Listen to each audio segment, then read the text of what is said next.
নমস্কার বন্ধুরা, আমি আলপনা। আমার আলপনা হোম ব্লগসে আপনাদের সকলকে স্বাগত। এটা তেলাকচু শাক। এই শাক দিয়ে আমি একটা নতুন রেসিপি বানিয়েছি। কিভাবে বানিয়েছি আপনারা দেখুন। সবার প্রথমে একটা কড়াই গরম করে নিয়ে তাতে 1 টেবিল চামচ সরষের তেল দিয়ে দিয়েছি। তেল গরম হয়ে আসলে এর মধ্যে 1/2 চামচ গোটা জিরে আর একটা শুকনো লঙ্কা ফোড়ন দিয়ে দিলাম।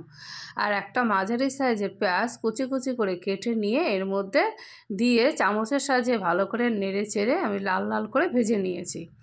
পেঁয়াজ ভাজা হয়ে আসলে এখানে 2টো মাঝারি সাইজের আলু আর একটা কাঁচকলা ছোট ছোট টুকরো করে কেটে নিয়েছি, সেটা এর মধ্যে দিয়ে আমি ভালো করে 5 থেকে 10 মিনিটের মতন একটু হালকা ভেজে নেব। ভাজা হয়ে আসলে এর মধ্যে আমি লবণ 1/2 চামচ আর 1/2 চামচ হলুদ গুঁড়ো দিয়ে দিলাম।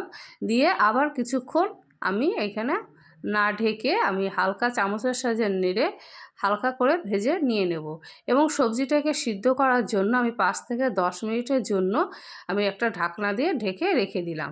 10 মিনিট পর ঢাকনা তোলা হয়ে যাওয়ার পর আমার সবজিটা হালকা সিদ্ধ হয়ে আসলে পরে আমি এখানে সবজিটা ঝোলের জন্য আমি এখানে 1.5 কাপ ঠান্ডা জল নিয়ে নিয়েছি। আপনারা চাইলে এখানে গরম জল দিতে পারেন, অসুবিধা নেই।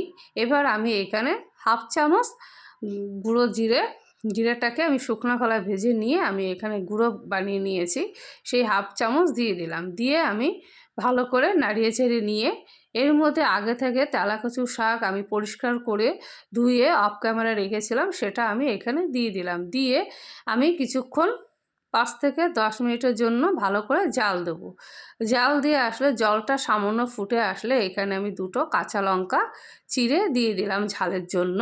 আপনারা ঝালের পরিমাণ যদি বেশি খান তাহলে এখানে লঙ্কার পরিমাণটা একটু বাড়িয়ে দিতে পারেন। এবার আমি এটা সবজিটাকে সিদ্ধ করার জন্য 10 থেকে 15 মিনিট জন্য একটা ঢাকনা দিয়ে ঢেকে রেখে দিলাম। 10 থেকে 15 মিনিট পর ঢাকনা তোলার পর আমার সবজিটা প্রায় সিদ্ধ হয়ে এসছে এবং শাকটাও প্রায় সিদ্ধ হয়ে কিছুটা জল কমে এসছে। এবার আমি আর ঢাকনা দিয়ে না ঢেকে আমি সবজিটাকে ভালো করে চামচের সাহায্যে নাড়িয়ে চাড়িয়ে আরও 10 থেকে 15 মিনিট রান্না করে নেব। তাতে করে কি হবে, সবজির ঝোলটা কিছুটা কমে এসে এবং আঠালো টাইপের সবজিটা হবে। হয়ে যাওয়ার পর আমার সবজিটা ওই যে পুরোপুরি রান্না কমপ্লিট। এবার একটা আলাদা পাত্রের মধ্যে আমি এটা নামিয়ে নিলাম। এই রেসিপিটা আপনারা গরম ভাতের সঙ্গে নতুবা রুটি দিয়েও এটা খেতে পারবেন। এবারে খেতে এটা খুব দুর্দান্ত এবং টেস্টি হয়। সেম প্রসেসে আপনারা এই সবজি দিয়ে এই তেলাকচু শাক রান্না করুন, খেতে খুব ভালো হয়। বন্ধুরা, ভিডিওটা কেমন লাগলো কমেন্ট করে আমাকে জানাবেন। আর ভালো লাগলে লাইক করে শেয়ার করে দিয়ে আপনারা সাবস্ক্রাইব করে দিয়ে আমার পাশে থাকবেন। এবং যারা আমাকে সাবস্ক্রাইব করেছে তাদেরকে আমার অসংখ্য ধন্যবাদ। সবাই আপনারা সুস্থ ও ভালো থাকবেন।